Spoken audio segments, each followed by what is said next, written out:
ಮಂಗಳೂರು ನಗರದಲ್ಲಿ 4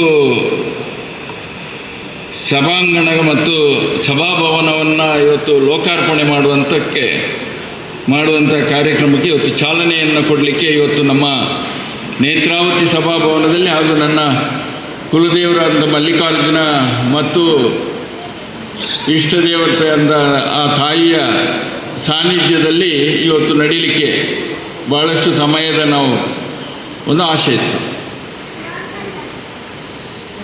ಎಲ್ಲರೂ Palemar convention centre, Palemar garden, Palemar farm, Netravati ಸಭಾಭವನ. ಇದರ ಬಗ್ಗೆ ನೇತ್ರಾವತಿ ಅಂದರೆ ಯಾಕಂತ ಹೇಳಿದರೆ ನೇತ್ರಾವತಿ ತಟದಲ್ಲಿ ಇದ್ದಾಳೆ, ತಟದಲ್ಲಿ ಇಲ್ಲಿ ಇವತ್ತು ಈ ಸಭಾಭವನ ನಿರ್ಮಾಣ ಆಗಿದೆ. ಆದರೆ ಪಾಲೆಮಾರ್ ಅಂತ ಹೇಳುವಂಥದ್ದು ಕೆಲವರ ತಲೆಯಲ್ಲಿ ನನ್ನ ಹೆಸರು ಅಂತ ಇದೆ. ನನ್ನ ಹೆಸರು ಪಾಲೆಮಾರ್ ಅಲ್ಲ. ಯಾವಾಗಲೂ ತಿಳ್ಕೊಳ್ಬೇಕೆಲ್ಲರೂ. ಪಾಲೆಮಾರ್ ಅಂತ ಹೇಳಿದರೆ ಒಂದು ಮರಕ್ಕೆ ಹೆಸರು. ಪಾಲೆ ಮರ ಅಂದರೆ ತುಳು ಸಂಸ್ಕೃತಿಯಲ್ಲಿ, ತುಳುನಾಡಿನಲ್ಲಿ ಹಾಲಿನ ಮರಕ್ಕೆ ಹಾಲೆ ಮರ ಅಂತ ಹೇಳುವಂಥದ್ದು ನಾವು ಕನ್ನಡದಲ್ಲಿ. ತುಳುವಿನಲ್ಲಿ ಪಾಲೆಮರ ಅಂತ.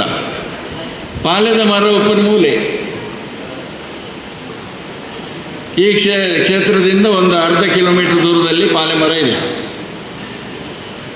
ಆ ಪಾಲೆಮರ ಅಂತ ಹೇಳುವಂಥದ್ದು ನಾವು ಚಿಕ್ಕದಿರುವಾಗ ಒಂದು 10-15 ಮರ ಇತ್ತಲ್ಲಿ, ಪಾಲೆದ್ದು ಮರ. ಆ ಮರದ ಮಧ್ಯದಲ್ಲಿ ನಮ್ಮ ಮನೆ. ಆ ಮನೆಯಲ್ಲಿ ಎಲ್ಲರೂ ಆ ಮನೆ ಕಟ್ಟಬೇಕಾದ್ರೆ ನನ್ನ ತಂದೆಯವರಿಗೆ ಭಾಳ ಹೆದರಿಸಿದರು. ನೀನು ಸಾಹಿತಿ ಆ ಮಕ್ಕಳನ್ನು ಹಿಡ್ಕೊಂಡೋಗಿ ಆ ಬನದಲ್ಲಿ ಮನೆ ಕಟ್ತೀಯಾ ಅಂತ. ಅದಕ್ಕೆ ನನ್ನ ತಂದೆಯವರು ಅದಕ್ಕೆ ಯಾವುದಕ್ಕೆ ಲೆಕ್ಕಿಸದೆ ನಾನು ಸಾಯುವುದಾಗೆ ಅಲ್ಲಿ ಅವಳಿದ್ದಾಳೆ, ಇಲ್ಲಿ ನನ್ನ ನೋಡ್ಕೊಳ್ಳೋರಿದ್ದಾರೆ, ನಾವು ಸಾಯಲಿಕ್ಕೇನಿಲ್ಲ, ಅದರಲ್ಲಿ ನಾವು ಮನೆ ಕಟ್ಟೋದು ಏನಾಗೋದಿಲ್ಲ ಅಂಥೇಳಿ ಅಲ್ಲೇ ಸಣ್ಣದೊಂದು ಗುಡಿಚಲು ಹಾಕ್ಕೊಂಡು ಮನೆ ನಿರ್ಮಾಣ ಆಯಿತು. ಹಾಗೆ ಆಗ್ತಾ ವ್ಯಾಪಾರಕ್ಕೆ ನಾನು ದೊಡ್ಡದಾದ ನಂತರ ವ್ಯಾಪಾರಕ್ಕೆ ಆದಾಗ ಪಾಲೆಮಾರ್ ಅಂತ ಈ ಕೊರಗಪ್ಪನ ನಿಮಗೆ ಯಾಕಂದರೆ ಕತೆ ಗೊತ್ತಿರಬೇಕಿಲ್ಲಿ. ಪಾಲೆಮಾರ್ ಅಂತ ಹೇಳಿದರೆ ಈಗ ಭಾಳ ರಾರಾಜಿಸ್ತಿದೆ. ನಾನು ಯಾವತ್ತೂ ನನ್ನ ಹೆಸರನ್ನು ಇಟ್ಟುಕೊಂಡು ನನ್ನ ಹೆಸರಿಗಾಗಿ, ನನಗಾಗಿ, ನನ್ನ ಸ್ವಂತಕ್ಕಾಗಿ ನಾನು ಉಪಯೋಗ ಮಾಡುವಂಥ ಆಸೆ ಪಡುವವನೇ ಅಲ್ಲ. ಇವತ್ತು ಪಾಲೆಮಾರ್ ಅಂತೇಳಿ ಎಲ್ಲರೂ ಹೇಳ್ಬೋದು. ನಾನು ಎಲ್ಲ ಕಡೆಯಲ್ಲಿ ಹೇಳಿದ್ದೇನೆ, ನಾನು ಯಾರು ಆಸೆ ಮಾಡಿ ಪಾಲೆಮಾರ್ ಅಂತ ಯಾಕೆ ಇಟ್ಟರು ಅಂತ.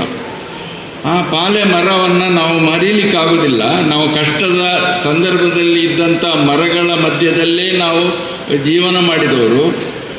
ಅದಲ್ಲದೆ ಈಗ ಎಲ್ಲಿಗೆ ನಾನು ಯಾವುದೇ ಕಡೆಯಲ್ಲಿ ಭೂ ವ್ಯವಹಾರ ಮಾಡಲಿ, ಭೂಮಿಯನ್ನು ಖರೀದಿ ಮಾಡುವಾಗ ಒಂದು ಪಾಲೆದ್ದು ಮರ ಸಿಗ್ತದಲ್ಲಿ, ಒಂದು ಮರ ಇರ್ತದೆ. ನಾನು ಸ್ವಾಮೀಜಿಯವರಲ್ಲಿ, ಹಿರಿಯ ಸ್ವಾಮೀಜಿಯವರಲ್ಲಿ ನಾನು ಆಗ ಯಾವಾಗ ಭಾಳ ಹತ್ತಿರದವ. ನಾನು ಪೂರ್ವಾಶ್ರಮದಲ್ಲಿ ನಾವೆಲ್ಲ ಒಟ್ಟಿಗಿದ್ದವರು. ನಮ್ಮ ಮೋಹನ್ ದಾಸ್ ಸ್ವಾಮಿಯವರಿರಲಿ, ನಮ್ಮ ಸ್ವಾಮೀಜಿಯವರು, ನಾವೆಲ್ಲ ಭಾಳ ಹತ್ತಿರದಲ್ಲಿದ್ದವರು. ಆಗ ಯಾವಾಗಲೂ ಹೇಳಲಿಕ್ಕಿತ್ತು. ನನಗೆ ಈ ಜಾಗ ತಗೊಳ್ಳುವಾಗ ಹಾಲೆದ್ದು ಮರ ಯಾಕೆ ಸಿಗ್ತದೆ ಸ್ವಾಮೀಜಿಯವರು ಹೇಳುವಾಗ ಅವರು ಹೇಳಿದ್ರು, ಅದರಲ್ಲೂ ಒಂದು ವಿಶೇಷತೆ ಇರಬೇಕೇನ. ಇದು ಬಹುಶಃ ಮುಂದಿನ ದಿನಗಳಲ್ಲಿ ಭಾಳ ದೊಡ್ಡದಾಗಿ ಬೆಳೆಯುವ ಸಾಧ್ಯತೆ ಇದೆ. ಈ ಮರ ಹೇಗೆ ಬೆಳೀತದ ಅದೇ ರೀತಿಯಾಗಿ ಈ ಹೆಸರು ಕೂಡ ಕೀರ್ತಿಯನ್ನು ಪಡೆಯುವಂಥ ಸಂದರ್ಭ ಇದೆ ಅಂತ ಹೇಳುವಂಥದ್ದು ಆ ಸಂದರ್ಭದಲ್ಲಿ ಹೇಳಿದ್ದೆ. ಅದು ನನಗೆ ಈಗಲೂ ನೆನಪಾಗ್ತದೆ. ಯಾಕಂತ ಹೇಳಿದ್ರೆ ನಾನು ಅಪೇಕ್ಷೆ ಪಟ್ಟು ಇವತ್ತು Palemar garden, Palemar farm, Palemar convention centre ಇಟ್ಟದಲ್ಲ.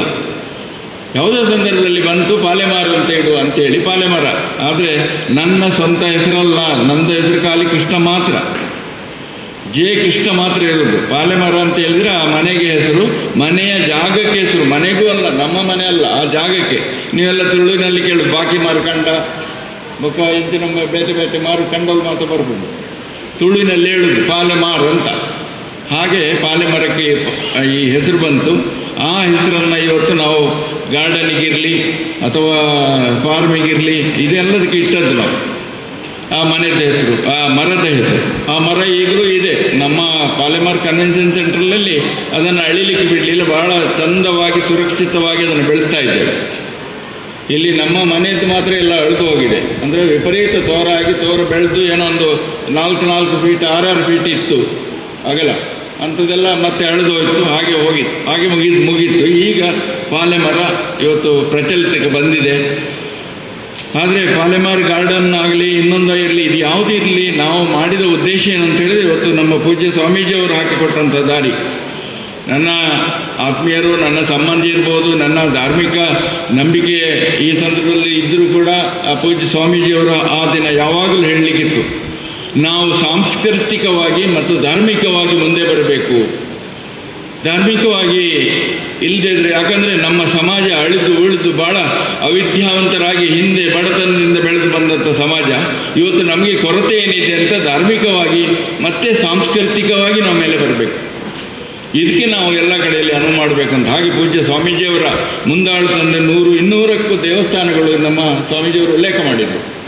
200ಕ್ಕೂ ದೇವಸ್ಥಾನಗಳು ಹೆಚ್ಚು ಇವತ್ತು ದೇವಸ್ಥಾನಗಳ ಅಭಿವೃದ್ಧಿ ಆಗಿದೆ ಸ್ವಾಮೀಜಿಯವರು ಇರುವ ಕಾಲದಲ್ಲಿ. ಇಲ್ಲಿ ಕೂಡ ಅವರ ಆಶೀರ್ವಾದದೊಂದಿಗೆ ಇಲ್ಲಿ ದೇವಸ್ಥಾನ ಆದದ್ದು ಅಥವಾ ಈ ಬೇರೆ ದೇವ ಸಾನ್ನಿಧ್ಯಗಳಿಗೆ ಹೆಚ್ಚು ಪ್ರೋತ್ಸಾಹವನ್ನು ಕೊಟ್ಟಂಥ ಸ್ವಾಮೀಜಿಯಿಂದಾಗಿ ಧಾರ್ಮಿಕವಾಗಿ ನಾವು ಮುಂದೆ ಬರಲಿಕ್ಕೆ ಪ್ರಯತ್ನ ಮಾಡ್ತು. ಸಾಂಸ್ಕೃತಿಕವಾಗಿ ಮುಂದೆ ಬರಬೇಕಾದ್ರೆ ಇಂಥ ಸಭಾಭವನಗಳ ಮುಖಾಂತರ ನಾವು ಮುಂದೆ ಬರಬೇಕು.